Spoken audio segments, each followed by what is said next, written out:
Hello friends, I hope you all are fine. Welcome back to my channel. इस video में हम CPC का last part 3 के questions देखेंगे। तो हम बिना टाइम वेस्ट करे शुरू करते हैं। फर्स्ट क्वेश्चन हमारा क्या कह रहा है?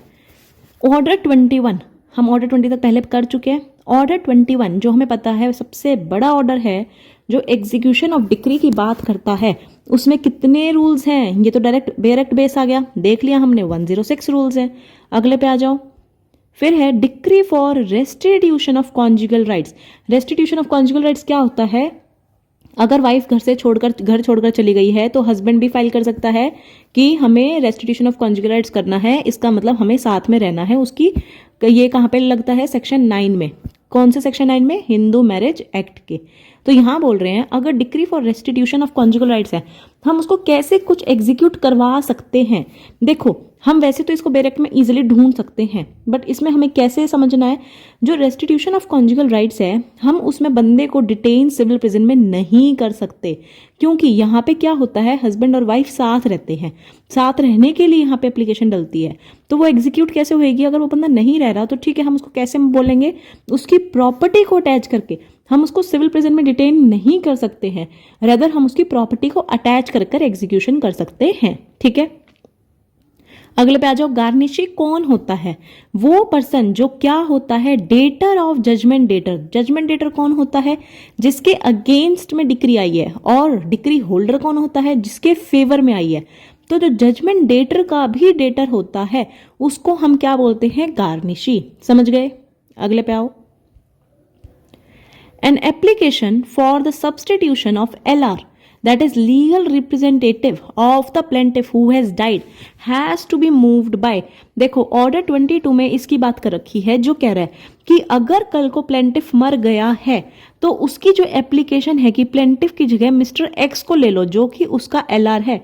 ये एप्लीकेशन भी कौन लगाएगा? सामने वाला बंदा थोड़ी ना लगाएगा, डिफेंडेंट थोड़ी ना बोलेगा। वो तो चाहेगा ही कि आगे वाला सूट जो है प्लेंटिफ कंटिन्यू करे ही ना कभी, और हमारा सूट जो है डिसमिस हो जाए। तो इसकी एप्लीकेशन कौन लगाएगा? एलआर लगाएगा उस प्लेंटिफ का। समझ गए? अगले पे आ जाओ। अबेटमेंट क्या होता है? ये भी हम ऑर्डर 22 में देखते हैं। इसका अबेटमेंट का मतलब क्या है? देखो, ऑर्डर 22 में हमें पता है किस बारे में बात कर रखा है कि अगर प्लेंटिफ या डिफेंडेंट मर जाता है तो उसके बदले में कौन एलआर कंटिन्यू करेगा। अगर हमने उस एलआर को उस टाइम पे सब्स्टिट्यूशन नहीं किया तो हमारा सूट क्या हो जाता है? अबेट हो जाता है। तो इस अबेटमेंट का क्या मतलब हुआ? ये आईपीसी वाले अबेटमेंट से अलग होता है। अब इस वाले अबेटमेंट का क्या मतलब हुआ? Process of bringing on LR of the disease party. नहीं भाई, अभी तो मैंने बताया अगर एलआर नहीं आया तो सूट अबेट हो जाता है। एलआर के आने पे नहीं, तो एलआर आया नहीं तो अबेट हो गया। अबेट मतलब क्या हो गया? जो प्रोसीडिंग्स की हमारी खत्म हो गई, टर्मिनेट हो गई, सस्पेंशन हो गई। क्यों? क्योंकि वांट ऑफ प्रॉपर पार्टीज चाहिए थी, पर्टिकुलर पार्टी चाहिए थी, वो पार्टी नहीं आ पाई तो हमारा सूट क्या हो गया? अबेट। ठीक है, अगले पे आ जाओ। Right to withdraw the suit. देखो, अगर मानो मैंने सूट इंस्टीट्यूट किया तो उसको निकालना, उसको विड्रॉ करना, वापस ले लेना मेरा एक एब्सोल्यूट राइट है। जैसे मेरा राइट है इंस्टीट्यूट करने का, मेरे पास राइट है उसको विड्रॉ करने का भी। तो कैसा राइट है मेरे पास? एब्सोल्यूट। ठीक है, अब बोल रहे हैं after the withdrawal of a suit. ये कहां बात कर रखी है? ऑर्डर 23 में। कह रहे हैं जब हमने सूट को विड्रॉल कर लिया है तो क्या प्लेंटिफ दोबारा सूट इंस्टीट्यूट कर सकता है सेम कॉज ऑफ एक्शन पे? देखते हैं। Can institute a fresh suit in respect of same subject matter. Can institute fresh suit only with the leave of court. Can institute fresh only with the leave of the high court. Can not institute a fresh suit. अरे भाई, जब तुम withdraw कर रहे थे, क्या तुमने जज साहब से पूछा था कि सर मैं कल को अगर फाइल करना चाहूँ क्या मैं कर सकता हूँ क्या फाइल? अगर तुमने पूछा था तो ठीक है, तुम नया सूट ले आओ, तो तुम न्यू सूट इंस्टीट्यूट कर दो, कोई बात नहीं। अगर तुमने जज साहब को बोला ही नहीं कि जज साहब अगर कल को मुझे दिक्कत आई तो मैं ये वापस कॉज ऑफ एक्शन पे लाऊंगा सूट, तो भाई अब तुम जो है इंस्टीट्यूट नहीं कर सकते हो। तो can not institute a fresh suit in respect of the same subject unless liberty is given at the time of withdrawal. कि जब तुम विड्रॉल कर रहे थे तुमने कोर्ट को बोल दिया था। तो आंसर क्या होगा? डी। अगले पे आ जाओ। Parties to the suit can compromise in a suit. देखो, ये जो हमारी बात कर रखी है विड्रॉल वाली, कॉम्प्रोमाइज वाली, अबेंडन ऑफ सूट वाली, ये बात कर रखी है ऑर्डर 23 में। तो कह रहा है कॉम्प्रोमाइज कहाँ कर सकती है पार्टीज, तो आंसर होगा इसका रूल 3A में तो हमें बार टू सूट बता रखा है, इसलिए ये वाला ऑप्शन नहीं होगा। Okay next, where a degree of compromise which was not lawful there, अगर मानो हमने बोला जी हमारा जो कॉम्प्रोमाइज था वो लॉफुल नहीं है, तो क्या suit shall lie to set aside such decree, set aside such decree, complaint has to be made to high court, no suit shall lie to set aside, suit may lie to set aside with the leave of the district judge। Answer क्या है इसका, no suit shall lie to set aside, कहाँ दे रखा है 3A में।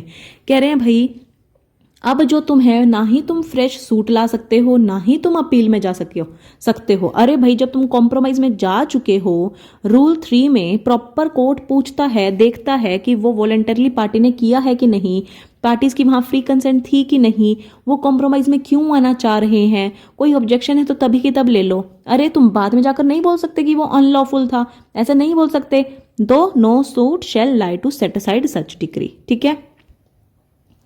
An agreement or compromise entered in a representative suit without the leave of the court, अरे court की बिना परमिशन से अगर तुम लोग एग्रीमेंट में आ गए या कॉम्प्रोमाइज में, बट कौन से में, रिप्रेजेंटेटिव सूट में। अब जैसे हम रिप्रेजेंटेटिव देखेंगे हमें लगेगा ऑर्डर 1 रूल 8, बट ऐसा नहीं है क्योंकि इसको हम कनेक्ट करते हैं ऑर्डर 23 के रूल 3B से भी।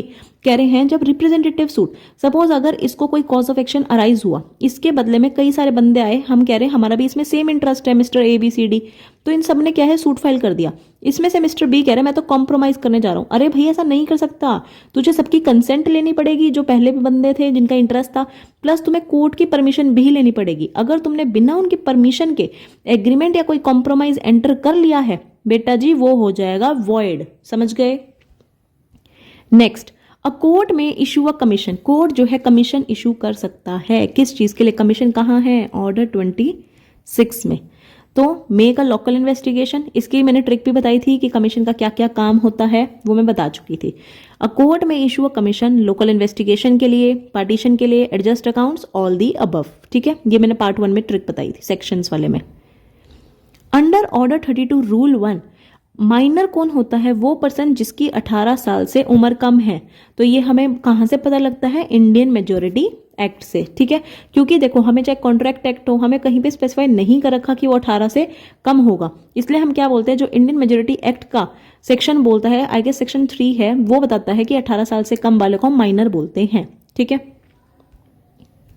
अ suit may be instituted by a minor, minor क्या सूट इंस्टीट्यूट कर सकता है, answer is, general answer no होता है, बट वो सूट इंस्टीट्यूट कर सकता है अपने नाम पे बर नेक्स्ट फ्रेंड के थ्रू।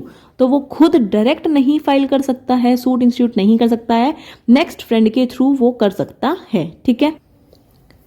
ये कहाँ दे रखा है हमें प्रोविजन, ऑर्डर 32 में, ठीक है। और इसका जैसे नेक्स्ट फ्रेंड है, नेक्स्ट फ्रेंड कोई भी हो सकता है, इसका रिटायरमेंट भी दिया होता है कि कब रिटायर हो सकता है, हम इसको रिमूव कर सकते हैं अगर ये जो माइनर है उसके इंटरेस्ट से एडवर्स हो जाता है इसका इंटरेस्ट। तो अगले पे आ जाओ। एन एग्रीमेंट या compromise is entered into on behalf of a minor, ठीक है भाई, माइनर के बिहाफ पे कोर्ट की परमिशन के बिना, अगर तुम माइनर का सूट था उसकी परमिशन के बिना, उसके बिहाफ पे सूट था, कोर्ट की परमिशन के बिना, जहां कोर्ट की परमिशन चाहिए होती है उसकी परमिशन के बिना अगर तुम कोई भी एग्रीमेंट या कॉम्प्रोमाइज में एंटर हो जाते हो, तो ऑर्डर 32, देखो यहां साफ बोल दिया, 32 रूल 7 में उसका प्रोसीजर फिर क्या होना चाहिए। तो क्या होना चाहिए, हम जब इस रूल को पढ़ेंगे हमें पता लगेगा कि ऐसे जो एग्रीमेंट या कॉम्प्रोमाइज होते हैं वो वॉइडेबल हो जाते हैं सब पार्टीज के अगेंस्ट में, पर ध्यान रखना माइनर को छोड़ के। इसका मतलब क्यों ऐसा क्यों होता है, क्योंकि देखो कोर्ट का उद्देश्य क्या रहता है, मैं वो हर चीज करूं जो माइनर के वेलफेयर में होगी। अगर तुम माइनर के बिना, माइनर था तुम उसका फायदा उठा के कोर्ट की परमिशन के बिना एग्रीमेंट में आ रहे हो, कॉम्प्रोमाइज में आ रहे हो, तो भाई उस माइनर को छोड़ के बाकी सबके खिलाफ हो जाएगा, वो वॉइडेबल हो जाएगा, वो तुम एग्जीक्यूट नहीं करवा सकते हो आगे, ठीक है। गार्जियन एड लिटम क्या होता है, guardian of the child, step father of the child नहीं, वो पर्सन जो कोर्ट अपॉइंट करता है जो माइनर के बिहाफ पे उसके नाम पे प्रोसीडिंग्स इनिशिएट करता है, एज अ डिफेंडेंट आ जाता है जैसे ये बंदा, तो ये माइनर के बिहाफ पे जो जो प्रोसीडिंग्स करेगा उसको हम कहते हैं गार्जियन एड लिटम, और ये कोर्ट अपॉइंट करता है। ठीक है, इसका भी इंटरेस्ट अगर एडवर्स हो जाता है तो इसको रिमूव किया जा सकता है। ठीक है, बट इसका एक प्रोसीजर होता है जो हमें उसी ऑर्डर में दे रखा है। अगले पे आओ, a person is an indigent person with in the meaning of order 33 rule 1। कौन होएगा इंडिजेंट पर्सन? ऑर्डर नाम बता दिया इन्होंने, रूल बता दिया, वहां पे साफ लिखा है अगर उसके पास क्या नहीं है, देखो सफिशिएंट मीन्स नहीं है या एनी मीन्स, अरे भाई प्लेंट के भी पैसे जो भी फीस वगैरह लिखी है उसके पैसे देने के लिए भी उसके पास क्या नहीं है, सफिशिएंट मीन्स नहीं है, जितने सफिशिएंट होने चाहिए थे वो उसके पास नहीं है, तो हम उसी को कहते हैं इंडिजेंट पर्सन। ठीक है, अगले पे आ जाओ, what does pauper suit mean? देखो ये ऑर्डर 33 से रिगार्डिंग ही है, जिसको हम इंडिजेंट पर्सन भी कहते हैं, जिसके पास अपना सूट इंस्टीट्यूट करने के लिए सफिशिएंट मीन्स नहीं होते हैं।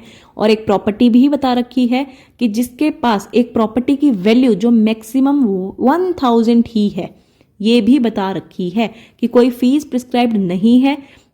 ओके, उसके पास कोई फीस प्रिस्क्राइब्ड नहीं है और उसके पास जो प्रॉपर्टी है वो ज़्यादा से ज़्यादा बस 1000 तक की ही है, उससे ज़्यादा की नहीं है, तो वो हो जाता है हमारा pauper suit by indigent person. ठीक है, अगर मानो इंडिजेंट पर्सन जिसके पास कुछ भी पे करने को नहीं था, तो कोर्ट फीस हम कहाँ से लें भाई? ठीक है, वो जीत गया मान लिया, बट जो हमारी कोर्ट की फीस थी वो किससे लें? कोई बात नहीं भाई, तुम स्टेट गवर्नमेंट से ले लो, वो बेचारा गरीब था इस वजह से उसने केस फाइल किया, तो उसका खर्चा कौन उठाएगा? State government. ठीक है, इंटरप्लेटर सूट में प्लेंटिफ में क्लेम, देखो यहां पे क्या होता है, मिस्टर ए है मिस्टर बी है, ये दोनों कह रहे हैं ये चीज मेरी है ये चीज मेरी है, सी हो गया परेशान, सी गया भागा भागा कोर्ट में,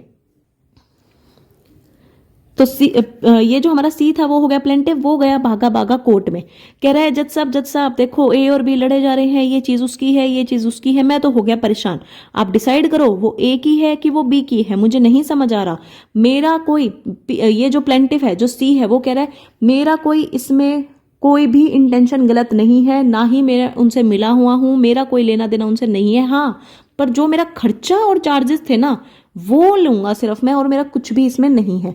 तो ये जो उसने सूट डाला है इसको हम कहते हैं इंटरप्लेटर सूट। जो किसने डाला? पी ने डाला, प्लेंटिफ ने डाला, सी ने, किसके अगेंस्ट में? ए और बी के अगेंस्ट में। तो प्लेंटिफ यहाँ क्या क्लेम करता है? सिर्फ अपने कॉस्ट और चार्जेस, कहता है मैं उनके साथ कुछ नहीं मिला हुआ, ये लो आपकी चीज, आप इसको डिसाइड कर दो ये ए की है या बी की है। ठीक है, ये होता है इंटरप्लेटर सूट।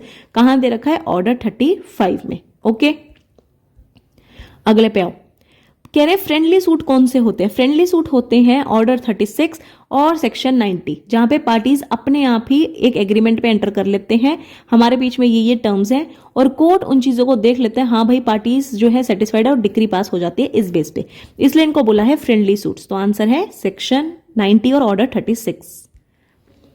ऑर्डर 38 किसके साथ डील करता है? ऑर्डर 38 कोई बात नहीं, टाइटल पढ़ो पता लग गया, अरेस्ट और अटैचमेंट बिफोर जजमेंट। ठीक है, अगले पे आ जाओ, interlocutory orders are issued by the civil court. Interlocutory order जो है सिविल कोर्ट कब इशू कर सकती है? क्या किसी पर्सन को बुलाने के लिए, या सिविल प्रोसीडिंग जब पेंडिंग है तब कर सकती है, डिक्री को एग्जीक्यूशन के लिए, या प्रॉपर्टी की अटैचमेंट के लिए? तो आंसर क्या होगा? आंसर है A, during pendency of civil proceedings interlocutory orders जो है सिविल कोर्ट इशू कर सकती है। और ये हमें कहां से पता लगता है? ऑर्डर 39 को पढ़कर। ठीक है, अगले पे आ जाओ, सीपीसी में किस बारे में दे रखा है? टेम्परेरी के बारे में, परमानेंट के बारे में, मैंडेटरी के बारे में। आंसर है टेम्परेरी। कहां दे रखा है? ऑर्डर 39 में। तो परमानेंट और मैंडेटरी इंजंक्शन का है, ये हमें कहां दे रखा है?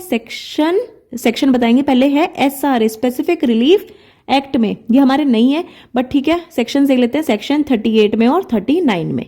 ठीक है, अगले पे आ जाओ, under which one of the following provisions of the CPC consequences of disobedience या breach of injunction has been given. जब इंजंक्शन हमने दिया, इंजंक्शन कौन सा दिया? टेम्परेरी इंजंक्शन दिया। तो जब टेम्परेरी इंजंक्शन दिया, अगर तुम उसको क्या कर रहे हो, उसकी टर्म्स को ब्रीच कर रहे हो या उसको डिसओबे कर रहे हो जो तुम्हें ऑर्डर दिया है, तो कोर्ट कह रहा है under which of this consequences कहाँ दे रखे हैं। अगर तुमने उसका इंजंक्शन के ऑर्डर का ब्रीच किया तो जो भी उसके कंसिक्वेंसेस होंगे वो इसमें कौन से रूल में दे रखे हैं। तो आंसर हो गया हमारा ऑर्डर 39 खोलेंगे। ऑर्डर 39 देखो, अब ये है ऑर्डर 32, ये है 33। वैसे तो हमें पता है इंजंक्शन कहाँ दे रखा है, ऑर्डर 39। तो आंसर क्या हुआ, 39 का रूल 2A। ओके, इस वीडियो में ज्यादातर हमारे डायरेक्ट क्वेश्चंस आए हैं, है ना।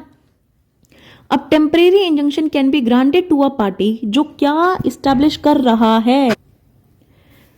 तो पार्टी को यहाँ पे सबसे ज्यादा जो प्लेंटिफ है उसको ये हमेशा याद रखना, टेम्परेरी इंजंक्शन में हमें ये 3 चीजें तो इस्टेब्लिश करनी ही होती हैं। देखो आगे हम कोई भी पेपर देंगे, एंट्रेंस देंगे, चाहे कुछ भी कॉम्पिटेटिव एग्जाम देंगे, जहां पे भी टेम्परेरी इंजंक्शन आएगा सबसे पहले हम क्या देखते हैं कि क्या प्राइमा फेसाई केस उसके फेवर में था, क्या बैलेंस ऑफ कन्वीनियंस उसके फेवर में था। भाई अगर हमने उसको इंजंक्शन नहीं दिया तो उसको क्या इंजरी हो सकती है जो हम उसको रिपेयर भी नहीं कर सकते, तो इरिपेरेबल इंजरी हो सकती है अगर हमने इंजंक्शन नहीं दिया तो आंसर क्या हो जाएगा, ऑल ऑफ द अबव। ये हमें तीनों एसेंशियल्स देखने जरूरी होते हैं, ठीक है। अगले पे आ जाओ, एडिशनल एविडेंस का क्या मतलब है। एडिशनल एविडेंस का क्या मतलब है, ये एक्स्ट्रा में क्वेश्चन है। पहला पॉइंट है evidence led in appeal before the trial has closed in the lower court. ये कह रहा है ट्रायल क्लोज होने से पहले का जो एविडेंस होते हैं क्या वो एडिशनल एविडेंस में आते हैं। दोबारा देखते हैं, evidence led in appeal before the trial has closed in the lower court, कि ट्रायल तो बंद हो गई, उससे पहले पहले जो तुम एविडेंस दे रहे हो तो ये अलाउड होता है, प्रिविलेज सिर्फ स्पेशल सर्कमस्टांसेस में। एविडेंस वो वाले जो अपील में दे तो रहे हो ट्रायल क्लोज होने के बाद, पर कहां दे रहे हो, सुप्रीम कोर्ट में। अरे नहीं भाई, एडिशनल एविडेंस हम नीचे वाली स्टेज पर ही तो देंगे, नीचे वाली कोर्ट्स में ही देंगे। इसका मतलब वो वाले एविडेंस जो हम अपील में तो दे रहे हैं पर ट्रायल खत्म होने के बाद, जब ट्रायल हमारी बंद हो गई, बिफोर ट्रायल थोड़ी ना, बिफोर ट्रायल तो जितने मर्जी भी एविडेंस देते रहो कोई फर्क नहीं पड़ता। तो ये तो हो गया बिफोर, ये भी गलत हो गया। तो ट्रायल क्लोज होने के बाद लोअर कोर्ट में हम जो एविडेंस लगाते हैं, और वो भी कब, जब सिर्फ स्पेशल सर्कमस्टांसेस हैं उस टाइम पे, उन एविडेंसेस को हम क्या बोलते हैं, एडिशनल एविडेंसेस बोलते हैं। तो आंसर हो गया सी। ओके, तो अब ये हमारा इस वीडियो का लास्ट क्वेश्चन था, जो हमारे सीपीसी के पार्ट तीनों कंप्लीट हो चुके हैं। अब अगली जो वीडियो पार्ट 1 की आएगी वो है हमारी सीआरपीसी और जो हमारा न्यू क्रिमिनल लॉ है, ठीक है, बीएनएसएस। तो इनके ऊपर भी एमसीक्यूज आएंगे नेक्स्ट वीडियो से। तो मिलते हैं अपनी नेक्स्ट वीडियो में। Thank you for watching.